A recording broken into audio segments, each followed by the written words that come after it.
সবাইকে আসসালামু আলাইকুম। আমি ডাক্তার শাহিনুর রহমান, বাংলাদেশ থেকে। তো আজকে আমি একটি আরো যুক্তরাষ্ট্রের যে বিমান দুর্ঘটনা, আপনারা অনেকে জেনে থাকবেন যে যুক্তরাষ্ট্রে প্রায় এখন বিমান দুর্ঘটনা ঘটতেছে। এর কারণ কি সেটি আসলে জানা যাচ্ছে না। তো কিভাবে এই বিমানটিতে আগুন ধরলো সেই খবরই জানাবো আপনাদের আজকের খবরে। যুক্তরাষ্ট্রে উড্ডয়নের আগে একটি বিমানে আগুন ধরে গেছে।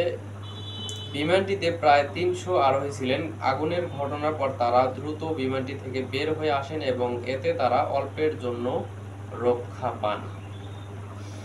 আর অল্পর জন্য যাত্রীরা বেঁচে গেছেন। আল্লাহ তাদের ভালো চাইছে, তাই তারা বেঁচে গেছে।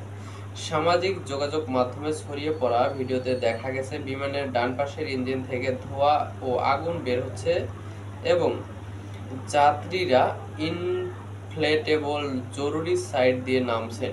ডেল্টা এয়ারলাইন্সের ফ্লাইট 1213 অরল্যান্ডো থেকে আটলান্টার উদ্দেশ্যে যাত্রা করার কথা ছিল ওই বিমানটির। বিমানে তখন প্রায় ৩০০ জন মানুষ ছিলেন। এর মধ্যে 222 জন যাত্রী, 10 জন কেবিন ক্রু এবং 2 জন পাইলট ছিলেন।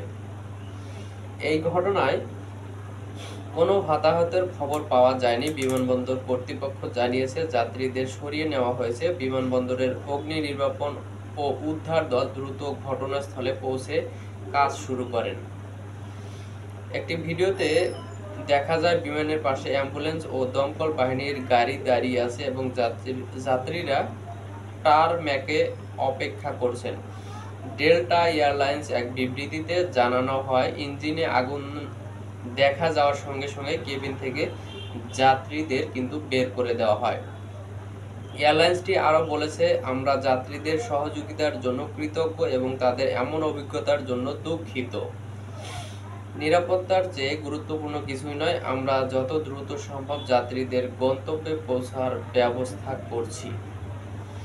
এদিকে ঘটনাটি নিয়ে তদন্ত শুরু করেছে যুক্তরাষ্ট্রের ফেডারেল এভিয়েশন অ্যাডমিনিস্ট্রেশন FAA। তো এই হচ্ছে বিমান দুর্ঘটনার খবর যুক্তরাষ্ট্রের।